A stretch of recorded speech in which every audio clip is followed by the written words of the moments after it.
It's time for the Larry H. Miller Utah Summer Games at Southern Utah University in Cedar City. Register today to participate in the 40th anniversary season of a Utah sports tradition at utahsummergames.org. Participate in over 50 sports around the state. Then plan to join the opening ceremonies Friday, June 5th, presented by State Bank of Southern Utah. Register today to participate in the 40th anniversary season of the Larry H. Miller Utah Summer Games. It's 6 a.m. It's technically Monday. I can't believe the weekend's over. Good morning, everyone, and a big welcome back. It's Monday morning. First thing Monday morning. You know, I wake up every morning, my first thought is, what part of me is not working today? Ha! Hoo! Hoo! What are you doing? Vocal exercise, just limbering up the chords. It's ready for some old-timey fun. Showtime! Good morning, DJ and PK. It's 97.5, the KSL Sports Zone. Welcome in on a Monday morning. It is game day. Game 4 tonight. The Mammoth up 2-1 after a dominant Game 3 performance Friday. All right, they took their foot off the gas a little bit in the third period, but it didn't really matter. They win 4-2. They're up 2-1.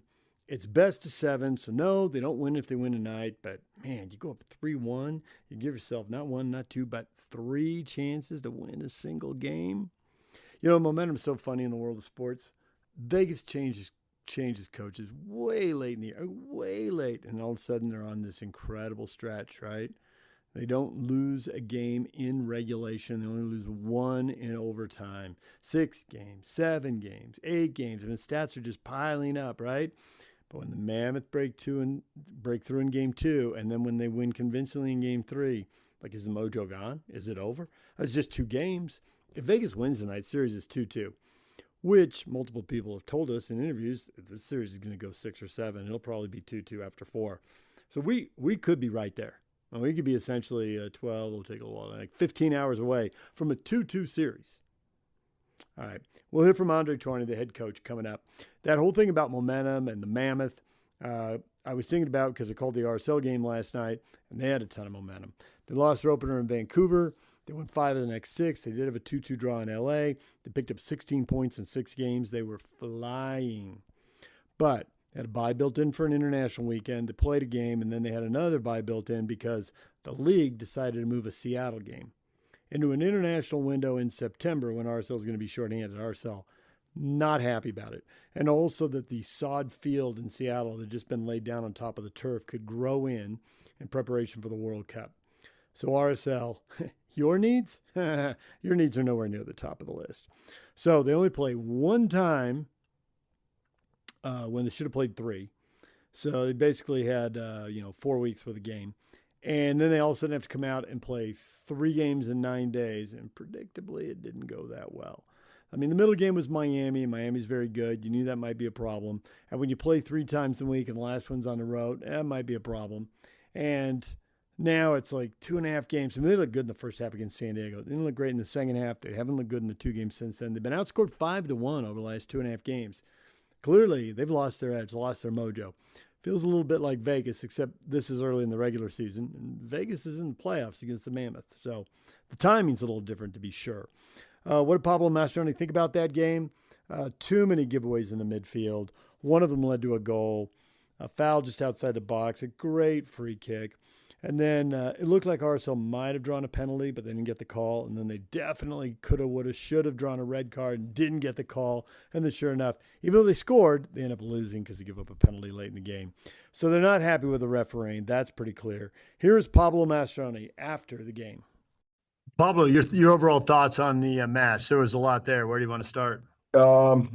Just from the stuff that we can control. I think, again, the first half, I think we were a bit sloppy with the ball, playing negative too often to try to gain control. But then we lost, we lost cheap balls, and it was really transitional in that first half. And then obviously a really nice build in late in the half to get us on the score sheet. But I thought we were fortunate to come out, tied in the first half. And then the second half is completely different, where I feel like we definitely controlled the game on our terms.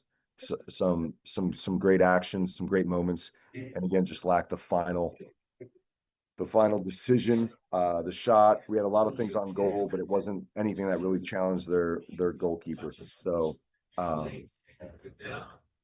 from the stuff that we can control, I think that was really it. And so for me, it's really about how do we start next week's game being more positive in the way we play, a lot like the San Diego game, and that will be our challenge for our group. It looked like there was a determination to play through and keep the ball on the deck. And historically, in the time you've been there, you've wanted to hit a lot of big diagonals. Anytime there were, 6v6 in a congested area, you didn't try to negotiate your way through it. It was just a big switch and try that. There wasn't a lot of that in the first half. Was that the game plan, or was that a source of frustration? No, I think it was a source of frustration. I think positionally, just little things like, Gozo was too high when we play against the back four. We want to play in between the wing back or the outside back and the winger to create an option for Phil. Oftentimes when Phil had the ball, he had no option, so he'd turn and we'd play it back to Hoffa, and we'd midfield all the way back. And so the thought, what we'll talk about is, again, when we're close to midfield and we get a ball where we can face forward, it's really a trigger for us it should trigger our opposite movements higher up the field to create a threat in behind, right? So if they're going to play with the high line, what we always talk about is challenge it. And it does two things. One, obviously, if you get in behind, it's a great goal scoring opportunity. But two, nothing else. It'll make them drop their line of pressure faster than what they did. So I think that's, again, a really important aspect of what we want to do. And again, I think just looking back at that San Diego game, the amount of times we threatened their back line and got in behind, that then allowed us to walk the ball up the field. So yeah, you identified it, well. And in the second half, we were able to keep it on the deck and beat their, they had a 3-man midfield and we boxed it up and had 4, and the guys executed technically much better in the second half. And then, we were able to gain control of the game. But there's a few things that, we'll continue to talk about, because the last two first half haven't been up to our standards. It also looked like you got a yellow card on a center back for them who's maybe a little on the younger side and seemed to be struggling. And I guess we were a little surprised that you didn't, as a group, attack him more, whether it was Gozo or Solans, and really go at him, because he seemed to be having problems and he was on a yellow card. It kind of seemed like an opportunity for a matchup inside the game. Well, I'll tell you what, DJ, if you wanted us to get a call like that, I think this is the wrong game. And that's why I think it's a fool's errand. I know that Pro will go back and analyze this game, and they'll definitely send us an apology on what took place, because, again, I think as coaches, all we want is consistency. And from game to game, it's just very difficult as to what the criteria is for, a dog-so, a penalty kick. It's just a really interesting moment for us. These last two games have been very difficult to kind of gauge and have a feel for how the game's going to be officiated. So I think, the most important thing for us is, again, to spend all our energy on controlling what we can. And I think if we're, brighter in the first half, maybe that changes the mindset of the things that we can't control. Hey, Coach. Hey, Matty. Hey, after Wednesday, you talked about wanting a response from the lads. Obviously, it sounds like you didn't get what you wanted in the first half, but did you feel like you got anything that you can take a positive from in the second, at least? Yeah, I think in the second half, again, I think we controlled the game when it was even, and I think that's that's huge in this league, to go away from home, the game being even, and really impose yourself on your opponents, and I thought the goal was coming. But again, I just don't think we were sharp enough in that final third.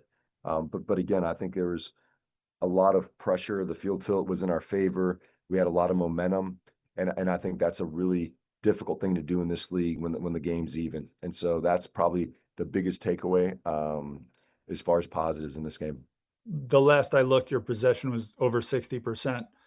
it looked like this was one of those games where you've been talking about how strong RSL has been in transition and wanting to work on other aspects. Mm-hmm. And this was a game where you had the ball and you were imposing yourself on LA. What did you see that was good? What did you see that needs to be better for next time?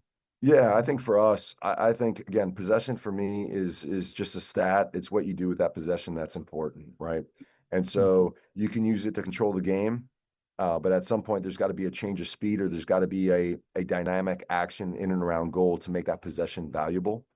Um, I think we also had a couple moments in transition that we just didn't do well enough with. Um, and I think that's been really our strong suit up to this point. So, I think having a balance and being able to, control games with the ball, is really, really important. Knowing that, we're a good transition team. So if we have to drop or block a little bit more, we got pace up front, we got fighters up front, and we got quality up front. So I think this game what I liked about this game is just the possession, tilted the field, which made us the protagonists. And again, regardless of whether we win or lose, it's the feeling of being the protagonist is what I really want for our young group, and something that I think was positive today. And then thank you. And last one for me. Obviously, there were a lot of flashpoints with referee decisions tonight. And I don't want to talk about what the referee may have or may not have said to you and the apology from the league. I know exactly what that gives us in the standings. But what do you tell a young group when they come off a performance like that where it just seemed like every call went against them? Yeah, no, I think it's tough. And again, I think, these last couple games have been very difficult because, again, it just doesn't feel like, the criteria being used is the same. But again, I think what I said is how do we influence even the officials' mindset in what we can control, and just being sharper in the first half. I think that's a great way to get momentum going in your way. And so that's the one controllable I think that we can affect it. And and if we have to play against 15, I think that's a challenge as well. But that's what life is giving us at the moment, and so we've got to overcome. Expecting things to change, I think is a fool's errand. I think the onus is on us as a group to own everything, whether it's good or bad, and put our best foot forward moving, in this next game against Portland. Pablo, you've had a couple of interesting games with all kinds of distractions that have kind of taken you out of taken RSL out of the way they've played early on and had success. So is this a game that kind of comes down to decisions? It looked like in the second half, like you mentioned, you really kind of took control of the game, but that final third looks like the teams become a little bit tentative down there. Yeah, again, I think we gotta find ways to get more shots off in areas that will ask questions of them coming out. I think there's a handful of plays where we broke them down, and in the inside channels on the left side, in particular with Sanabria. Gozo got down a couple times. But then it was like, did we have enough runners in the box? There's good balls played across, but did we have enough runners in the box? And so I think, again, like the way we want to play is diverse.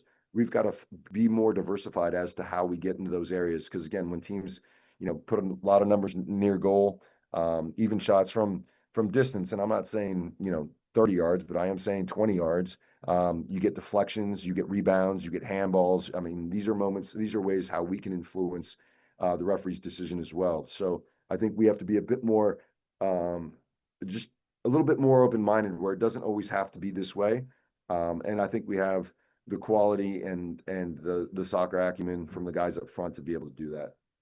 So with a player like Ila Vogi, who is always looking to be, in part of the game, whether that's scoring or assists, is this a game you're going to look back and say, hey, you need to take a shot and maybe be a little more selfish at times while you're here? Yeah, no. And to be fair, Morgan is always trying to find the best option, especially in and around goal, when he's got the ball in and around the 18, because the defending team is always going to be on their toes. They're going to be over they're going to be over aggressive in the way they defend because you're near goal. And so oftentimes a slip pass is the right decision. But again, I think that slip pass maybe wasn't there because the space wasn't created, but a shot on goal from that distance will now get them pulled out to where he can really combine with the guys up front. But yeah, I would say that's definitely something we'll talk about.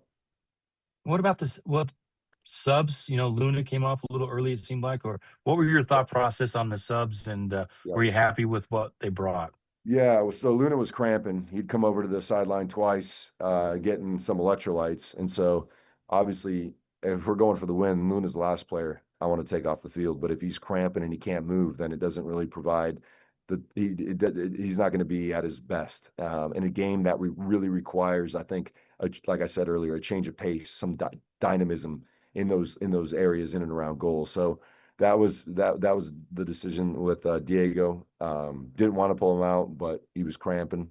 The other one was Phil was feeling tight, so we put Dre out there, and then again putting Goes in that 10 position. I think again Goes has been great 1v1 running behind. He had a couple good opportunities where he turned the corner and it just kind of fizzled out. But then obviously Dom's been training well, and again, if we're going to move Gozo, then we had to bring in Dom, because the thought was actually to bring in Dre in that wingback position and move Gozo to the 10. But because of Phil, we ended up doing that. And then Stein was, again, a tough week where he's logged in a lot of hard minutes. Just wanted to bring some spark, and Pablo being a more offensive-minded player that can distribute the ball and be proactive in that phase.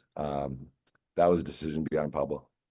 With this game, obviously there were some things that we couldn't control going into the second half with some questionable calls.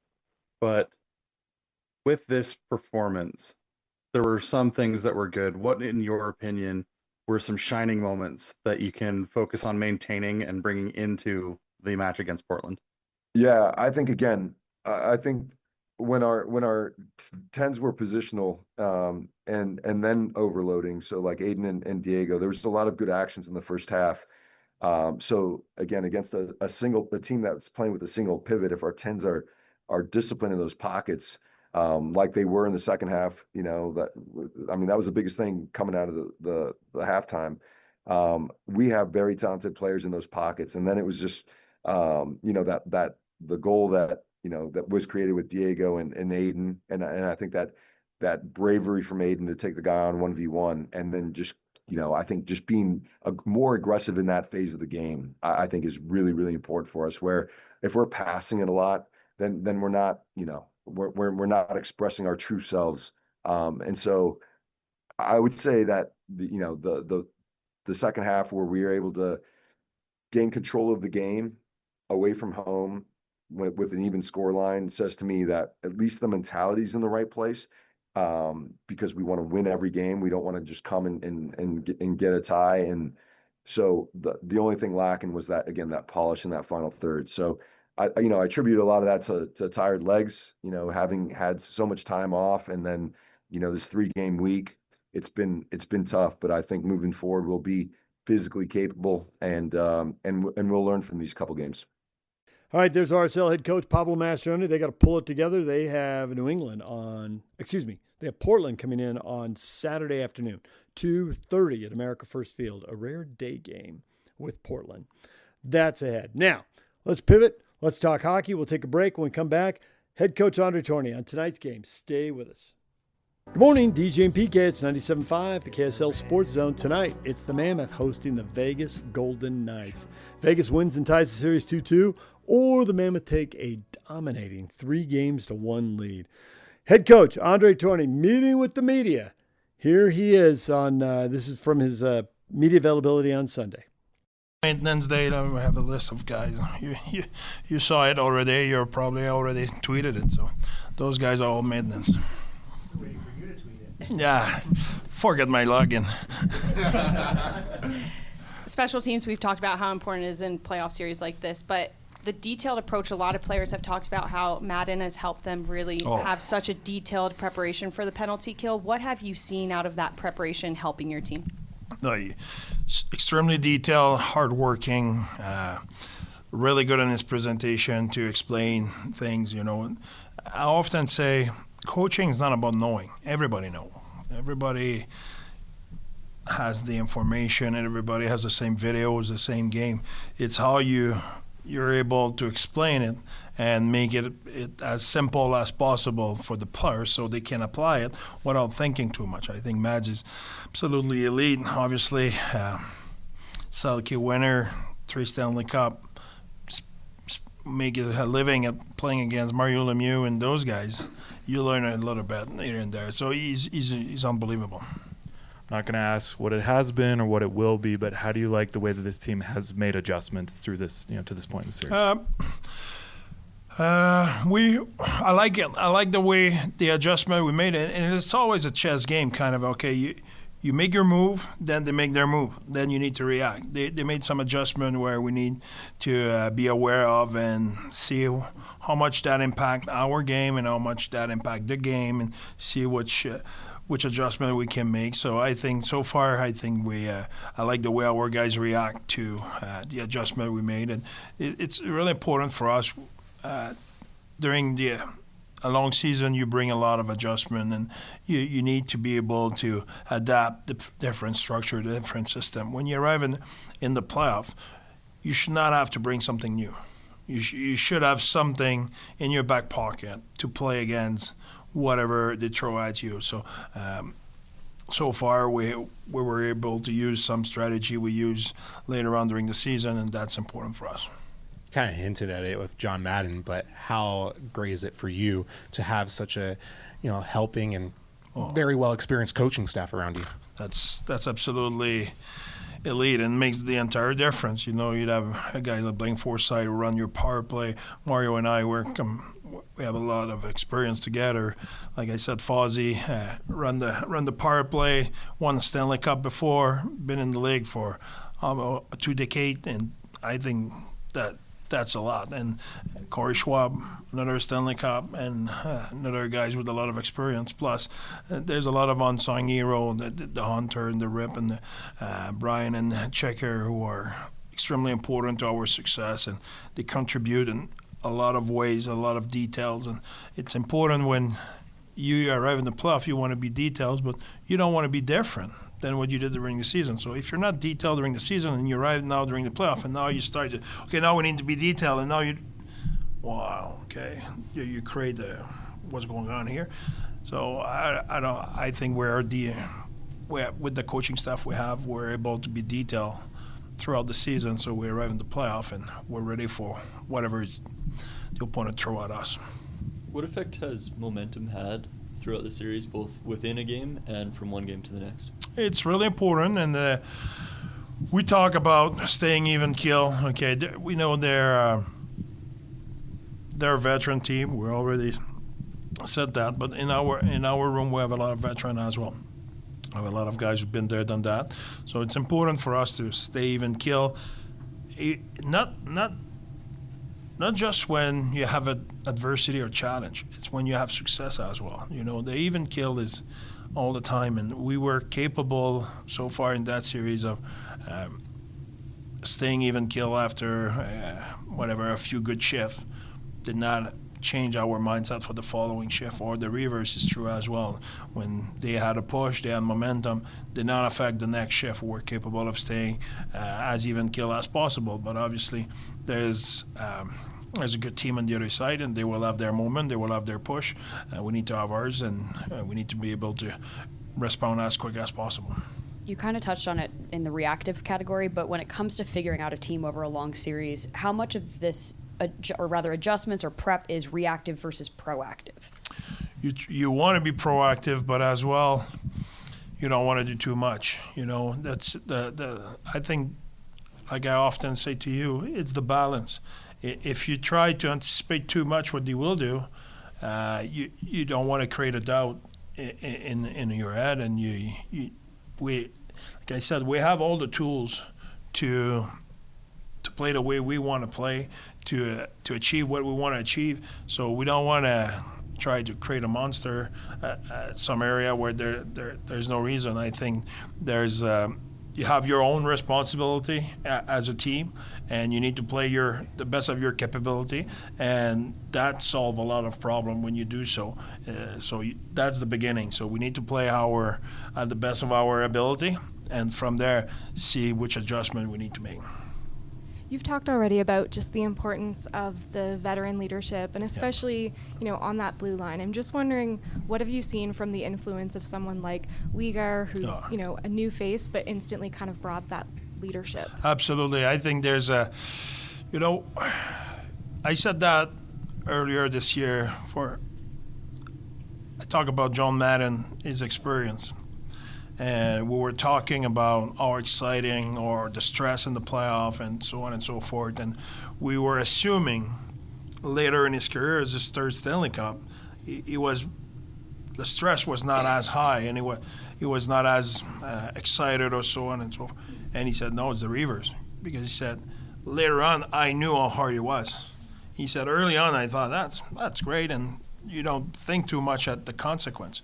So I think the Uyghur and then the Schmidt and Colsey, Sergei, those guys have a lot of experience, and they seize the moment. They know how big is the moment and how hard it is to get there. So they want to they want to put their best foot forwards, and so far they embrace it, and they give us a great push. Along those lines, you just mentioned Schmidt. He obviously has a very vibrant personality, but he also comes in with a lot of playoff experience, also with a cup. Just what has he brought to your group as far as not just being a presence in the room, but also having that experience as well? I think he came, to your point, he arrived with credibility. When he talked about situation, because all of those guys were, the underline on that, all those guys who had success, you know what they had as well? Failure. To succeed, you need to fail often or most of the time. So they know where are the trap and where you cannot go and what you have to be careful of. So it's great to have guys who had success, and it's great those guys as well had challenges or failure where they learned a lot from it, and now they can guide the guys in the room, off the ice, on the ice, on the bench, all those intangible, they had tremendously to our team. All right, there's the head coach, Andre Tourigny. Listen to the game tonight. Pregame will start at 6:30, Hockey Night in Utah with Adrian Denny, and then 7:30 the puck drops. Big game. The Delta Center should just be in a total frenzy. All right, we'll take a break. When we come back, David Locke talking Jazz and off-season moves. Stay with us. DJ PK, it's 97.5 the KSL Sports Zone. We are joined by the radio voice of the Utah Jazz, David Locke. David, good morning. Oh, my gosh, a Friday morning. David and Patrick. I mean, this is the culmination of another beautiful, fabulous, incredible week of my life. And it only seems appropriate to do it the day after the NFL draft, where clearly one of you is the number one pick of all time and the other clearly Mr. Irrelevant. Wow. Yeah, well, I deal with the burden.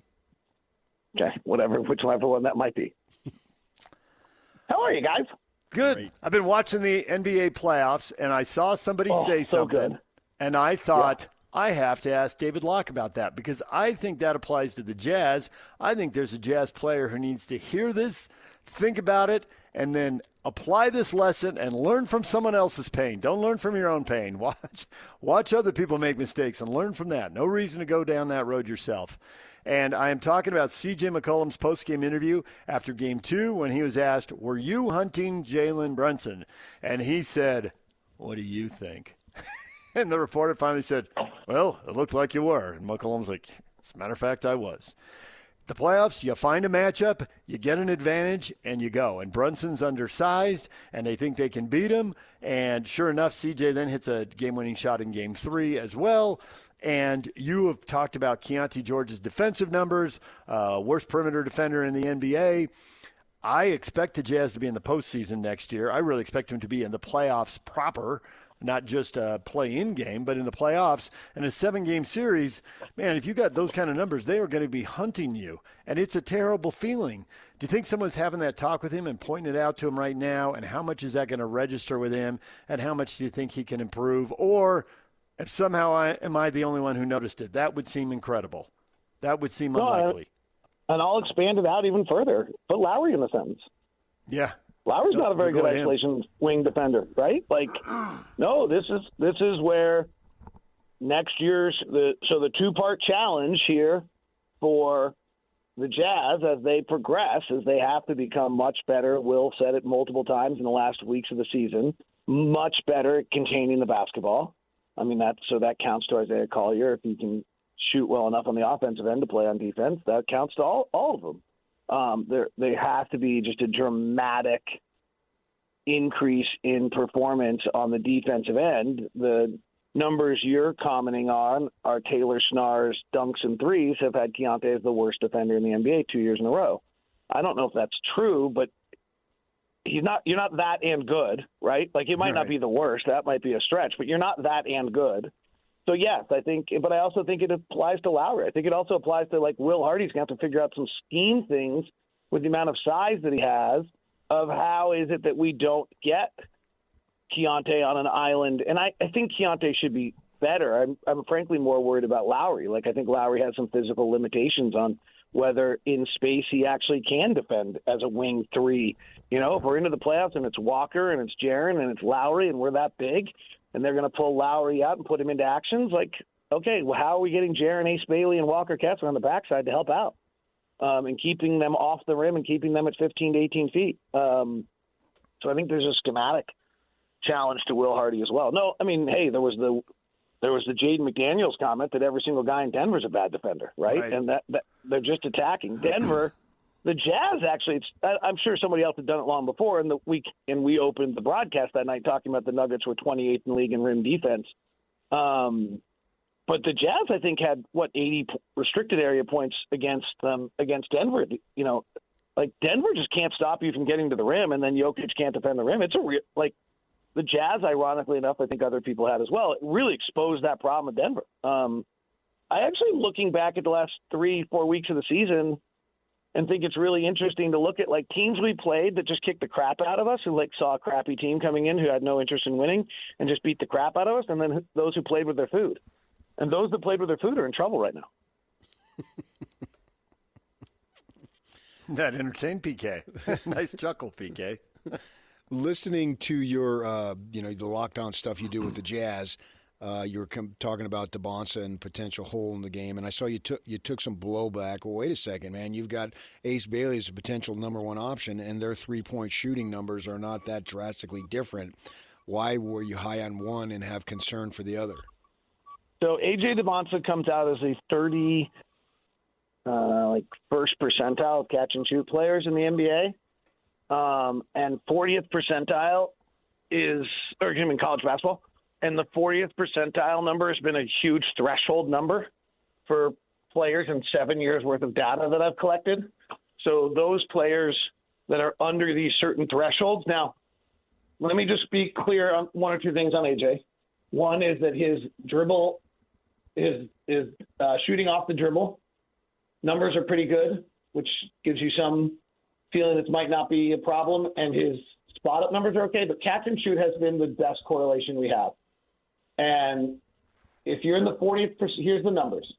There's been 67 players that have been below the 40th percentile. This is going to get geeky, DJ. You can interrupt me if you want to. And really what happens, I ran all the numbers. AJ's in the 34th percentile. He's the only player in the top 10 other than some Caleb Wilson lack of offensive numbers that hit any red flags. Like, I have certain numbers that hit red flags. No one else hit one. That was the only one. Here's the number. Of the 67 players in the 7 years of the database that I have that are below the 40 percentile threshold, 30 of the 67, 45%, have gone on to be 33% or less as three-point shooters. Another 20 have gone between 33 and 35, so that's below league average. So that's 65% are below league average. Check that. That's 75% are below league average. 75% of players that have catch-and-shoot numbers of the level of A.J. DeBonsa's in college are below average three-point shooters. Only 25% are good, 35 to 38% being good, 16%, and very good 9%. The contrast to those players that are above, if someone's above that number, the chance of them becoming a bad shooter is really very limited, and the chance of them becoming a good shooter is pretty limited. So the above 40% group, only 31% of those became bad shooters.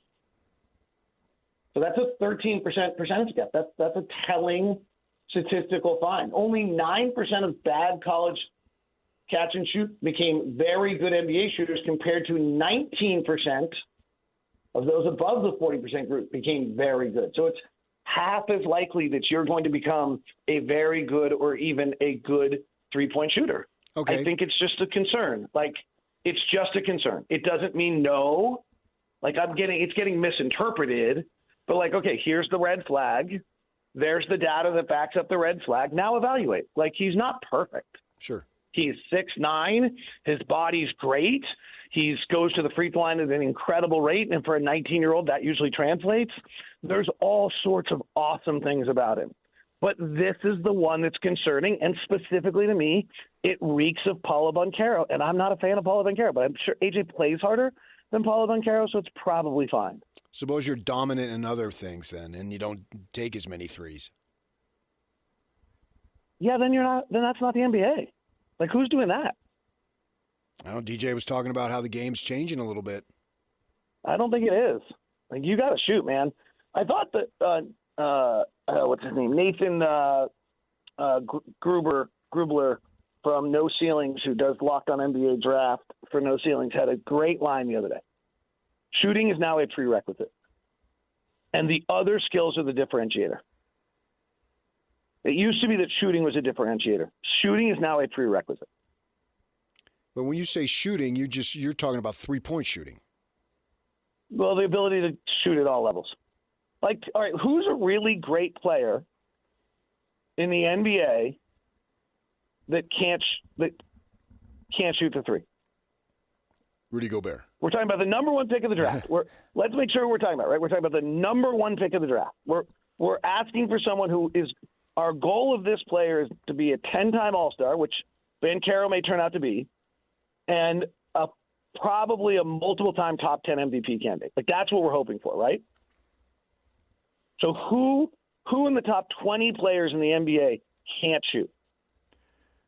Well, probably the worst shooter among elite scorers. He's streaky, and he's great when he's on, but he's up. Maybe Jamal Murray. Yeah, but he's 38.5%. He's under 40. Yeah, he's 36 in the career. Okay, that's elite. Small sample in this series. That's elite. Like, his career number is 38.5. But we're not talking about that. We're talking about the chance that A.J. Devonta, the numbers say there's a real chance. I'm not saying this is a case. I'm just telling you the numbers. Like, we've got to listen to exactly what I'm saying. There's a real chance he's a below 33% three-point shooter. Most people know that if you said, okay, what's the hole in his game, they would say, well, he's got to become a better three-point shooter.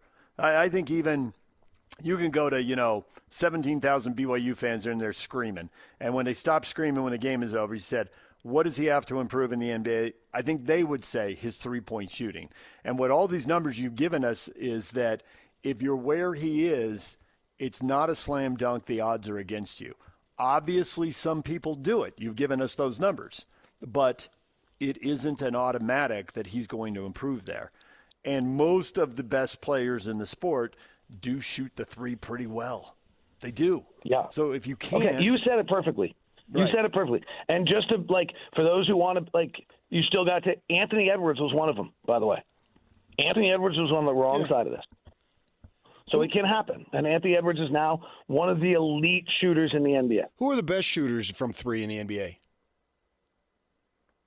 From depends, are we talking volume or just Luke Kennard, percentage. AJ Green, 44%. Yeah, those guys are role players. Yeah, I don't want a role player with the number one pick. Right, but the best scorer, Anthony Edwards, 38-39%. Jamal Murray, 38-39% for the year. Steph Curry, 40% for the year. Run through the best. Kevin Durant's probably 40% from three. Give me the top 10. Luka's up to 35-36% from three. The best scorers in the NBA are up at 35-36% from three. And Donovan Mitchell, 38-39% from three at an incredibly high volume. Like they're great shooter. The best players in the league are great shooters.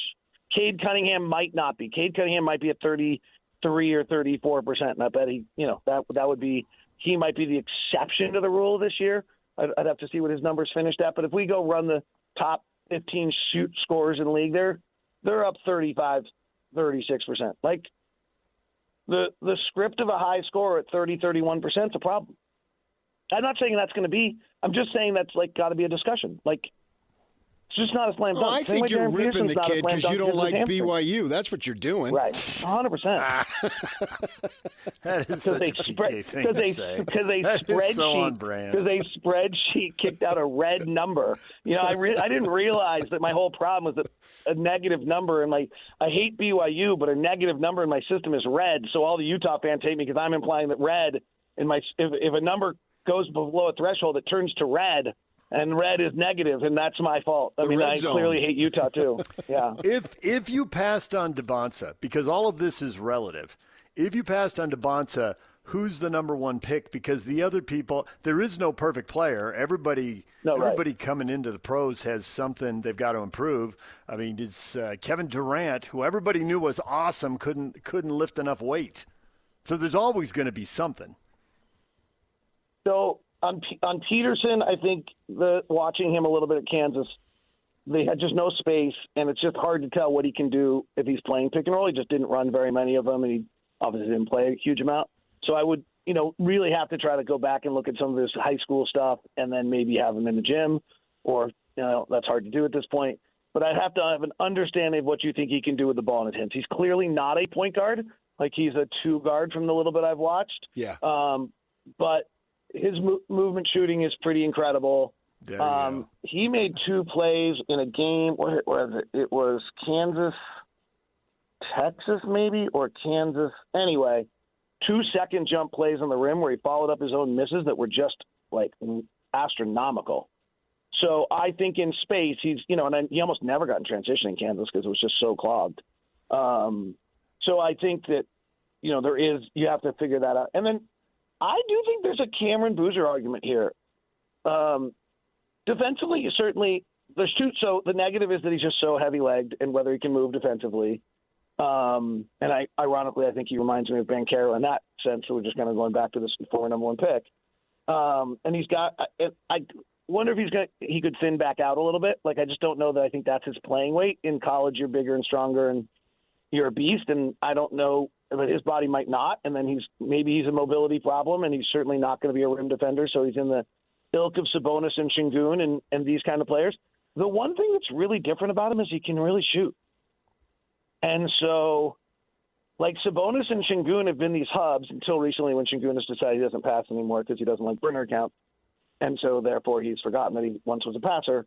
But if you kind of go to Sabonis and Şengün prior to the second half of the season, they were able to play this offensive hub role, poor man Jokic, but neither of them could really shoot it.